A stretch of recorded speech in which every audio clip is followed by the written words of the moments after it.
Bonsoir à tous, bienvenue dans votre principale édition d'information du jour. À présent, le sommaire. Ce mercredi 20 décembre 2023, le président de transition Brice Clotaire-Oly Nguema a reçu en audience l'ambassadeur de Turquie et celui de la Côte d'Ivoire, venus tous deux dire au revoir au chef de l'État au terme de leur mission au Gabon. Nous le verrons dans ce journal. Le Premier ministre Raymond Sima a accordé une audience le 20 décembre dernier à une délégation du groupe Africa Logistique pour la réhabilitation des ports d'Ovendo et de Port-Gentil. Les détails tout de suite dans ce journal. Enfin, le laboratoire Langue Culture Cognition en partenariat avec l'UNESCO a organisé un atelier de restitution du projet Je parle Baka. Quels sont les objectifs? Les réponses tout de suite dans ce journal. Voilà, c'était tout pour le sommaire. Bon confort d'écoute. Ce mercredi 20 décembre 2023, le président de transition Brice Clotaire-Oly Nguema a reçu en audience au palais présidentiel l'ambassadeur de Turquie Nilüfer Erdem Kaycisis et celui de la Côte d'Ivoire Nicolas Kouakou, venus faire leur adieu au chef de l'État dans le cadre du terme de leur mission au Gabon. Lors de cette rencontre, les deux ambassadeurs ont exprimé à leur tour leur sentiment de fierté et de satisfaction dû aux relations amicales et de coopération que ces deux pays entretiennent avec le Gabon. Pour l'ambassadrice de la Turquie, c'était également l'occasion pour cette dernière de réaffirmer la volonté de son État de poursuivre avec la coopération gabon-turque dans le domaine de la santé, l'éducation et de l'énergie et a indiqué pour ce faire la construction prochaine d'un centre de premier diagnostic et d'une centrale d'énergie solaire au Gabon. Avec l'ambassadeur de la Côte d'Ivoire, il a été question du soutien à la transition gabonaise. 20 milliards de francs CFA est la somme que le groupe Africa Global Logistique a décidé de mettre en place pour la réhabilitation des ports de Port-Gentil et d'Ovendo. En effet, c'est lors d'une audience avec le Premier ministre Raymond Sima et une délégation de la dite entreprise que les deux parties prenantes ont échangé sur ce sujet.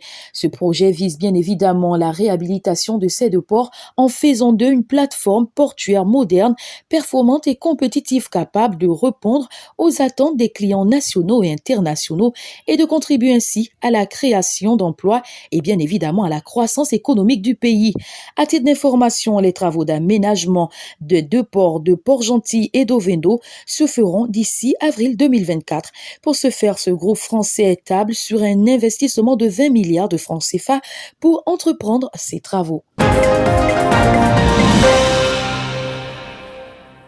L'Association des femmes capables organise une conférence sous le thème Décider de briller en 2024 ce samedi 23 décembre 2023. Une thématique qui en effet interpelle une fois de plus les femmes gabonaises à prendre conscience de la place cruciale qu'elles détiennent dans la société gabonaise en particulier et dans la société africaine en général. En effet, depuis quelques années déjà, le gouvernement gabonais a mis en place des politiques visant à mettre au cœur des actions et des décisions du développement du pays la femme, car conscient du potentiel naturel que détient cette dernière. C'est dans le même élan que cette association met en place cette conférence qui permettra de mettre en exergue les raisons pour lesquelles jusqu'ici la jeune féminine n'adhère pas assez à la place qui lui est réservée dans la société. C'est par des échanges que ces problématiques seront soulignées. À cette conférence seront présentes des femmes influentes qui donneront également des outils de réussite afin que chaque femme brille dans son couloir en 2024. Pour finir, le laboratoire Langue Culture Cognition en collaboration avec l'UNESCO a organisé le 19 décembre dernier, dans les locaux de l'Agence universitaire de la francophonie, un atelier de restitution du projet dénommé Je parle Baka.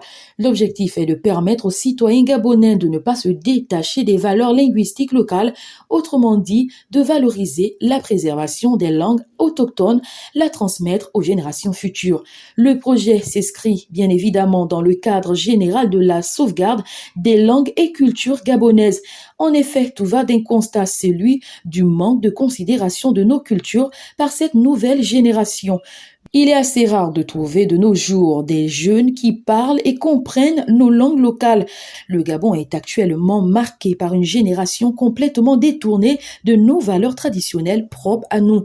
À cet effet, l'on vient à se demander à qui vient la responsabilité. Est-ce des parents qui ne leur enseignent pas ou de cette jeune génération qui ne s'y intéresse pas? Ce programme vient en effet mettre en exergue la promotion de la diversité culturelle et la valorisation de la multilinguistique. C'est à ce titre que les spécialistes en langue et culture cognitive ont parcouru plusieurs villes du Gabon pour enregistrer les expressions courantes de nos langues locales qui semblent être mortes afin de les faire revivre dans la société. Voilà, c'était tout pour aujourd'hui. Merci de nous avoir suivis. N'oubliez pas de liker, de partager au maximum cette vidéo. Quant à moi, je vous dis à demain, même heure, pour un prochain numéro de votre édition.